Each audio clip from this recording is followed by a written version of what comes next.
കഴിഞ്ഞ ദിവസം ചെയ്ത ഈ ഒരു വീഡിയോയിൽ ഈ ഐ ലുക്ക് എങ്ങനെയാണ് ചെയ്യുന്നത് നമുക്ക് നോക്കിയാലോ. ഐക്ക് വേണ്ടി ചെയ്തതായതുകൊണ്ട് തിക്ക് ബേസ് ആണ്, അതുകൊണ്ട് ബേക്ക് ചെയ്യേണ്ടത് ഇമ്പോർട്ടൻ്റ് ആണ്. ഈ 3 കളേഴ്സ് മിക്സ് ചെയ്തിട്ട് ഞാൻ ആദ്യം ഐ ഷാഡോ ഒരു ബേസ് കൊടുക്കുന്നുണ്ട്. കുറച്ച് ഡാർക്ക് സ്കിൻ ടോൺ ആയതുകൊണ്ടും ഡാർക്ക് സർക്കിൾ ഉള്ളതുകൊണ്ടും കുറച്ച് ലൈറ്റ് ബേസ് കൊടുക്കേണ്ടത് ഇമ്പോർട്ടൻറ്റ്. എന്നിട്ടൊരു ഡാർക്കർ ബ്രൗൺ ഷെയ്ഡ് വെച്ചിട്ട് ക്രീസിനെ ഒന്ന് ഹൈലൈറ്റ് ചെയ്ത് കൊടുക്കുക. ഹൈലൈറ്റ് ചെയ്യല്ല, ക്രീസിനെ ഒന്ന് ഡിഫൈൻ ചെയ്ത് കൊടുക്കാം. നല്ലോണം ബ്ലെൻഡ് ചെയ്ത് കഴിയുമ്പോൾ ആ ഒരു ഡെപ്ത് നമുക്ക് കാണാൻ പറ്റും കേട്ടോ. അതുപോലെ തന്നെ നമ്മുടെ കണ്ണിൻ്റെ ഒരു ഇന്നർ ക്രീസും കൂടെ ഒരു എക്സ്ട്രാ ക്രീസ് അവിടെ നമ്മൾ ഷെയ്ഡ് ചെയ്ത് കൊടുക്കണം. കുറച്ചൊരു ഡിഫൈൻ ആയിട്ടും കുറച്ചൊരു ഡെപ്ത് തോന്നിക്കാൻ വേണ്ടിയിട്ട് അങ്ങനെ ചെയ്യണം. ആൻഡ് ദെൻ നിങ്ങളുടെ കയ്യിലുള്ള ഏറ്റവും ഡാർക്കസ്റ്റ് ബ്രൗൺ ഷെയ്ഡ് എടുത്തിട്ട് നമ്മളൊരു ഐലൈനർ വിങ് വരച്ച് കൊടുക്കുന്ന പോലെ ബ്രഷ് വെച്ചിട്ടോ എങ്ങനെയാണെന്ന് വെച്ചാൽ നിങ്ങൾക്ക് ഒരു വിങ് വരച്ച് കൊടുക്കാം. ദെൻ അതൊരു ഫ്ലഫി ബ്രഷ് വെച്ചിട്ട് നല്ലപോലെ ഒന്ന് ബ്ലെൻഡ് ചെയ്ത് കൊടുക്കണം. ആ ഐലൈനറിന്റെ ഷേപ്പ് മാറ്റിയത് അതൊന്ന് സോഫ്റ്റ് ചെയ്യാൻ വേണ്ടി മാത്രം. ആൻഡ് ലോവർ സൈഡ് വീണ്ടും ഞാൻ കൺസീലർ വെച്ചിട്ട് കുറച്ചുകൂടെ ഒന്ന് ക്ലീൻ ചെയ്യുന്നുണ്ട് കേട്ടോ. അതിന് ലൈനറിന്റെ താഴെ കൺസീലർ അപ്ലൈ ചെയ്തിട്ട് ഒന്ന് നമ്മുടെ ബാക്കി ചീക്സുമായിട്ട് ബ്ലെൻഡ് ചെയ്ത് കൊടുത്താൽ മതി. നല്ലൊരു ലിഫ്റ്റഡ് ലുക്ക് കണ്ണിന് വരികയും ചെയ്യും. എന്നാൽ ലൈനർ വെച്ചിട്ട് ഒരു വിങ് കൊടുത്ത പോലത്തെ ഒരു ഇല്യൂഷന് വരും. പിന്നെ ഒരു ബ്ലാക്ക് ഷാഡോ എടുത്തിട്ട് ഐലൈനർ പോലെ വരച്ചു കൊടുക്കുന്നുണ്ട്. വളരെ തിന്നായിട്ട്, ജസ്റ്റ് ആ ഒരു ഡെഫിനിഷൻ കിട്ടാൻ വേണ്ടി മാത്രമായിട്ട്.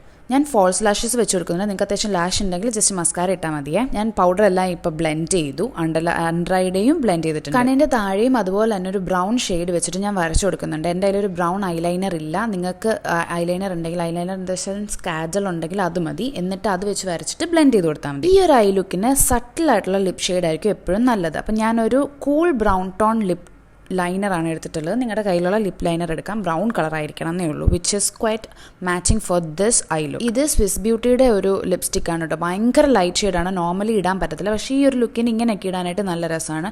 ഒത്തിരി ഡീപ്പായിട്ട് ഞാൻ ഇടുന്നില്ല, ജസ്റ്റ് ഒന്ന് ഇട്ടിട്ട് കൈകൊണ്ട് ബ്ലെൻഡ് ചെയ്ത് കൊടുക്കുകയാണ്. ഒത്തിരി ഇട്ടാൽ വൃത്തിയോടായിരിക്കും. ഇപ്പം ഞാനൊരു വീഡിയോ എടുക്കാൻ വേണ്ടി ചെയ്തുകൊണ്ടാണ് ഇത്രയും തിക്ക് ബേസ് ഇട്ടിരിക്കുന്നത്. അല്ലാതെ ഫൗണ്ടേഷൻ കുറച്ചിട്ട് ചെയ്യുവാണെങ്കിൽ പുറത്തൊക്കെ പോകുമ്പം നമുക്ക് യൂസ് ചെയ്യാൻ പറ്റുന്ന നല്ലൊരു ലുക്ക്. ആരെങ്കിലും ട്രൈ ചെയ്ത് നോക്കുമോ? ഇനിയിപ്പോൾ ഇല്ലെങ്കിലും നിങ്ങൾക്ക് ഇഷ്ടപ്പെട്ടോ എന്ന് എന്തായാലും പറയണം.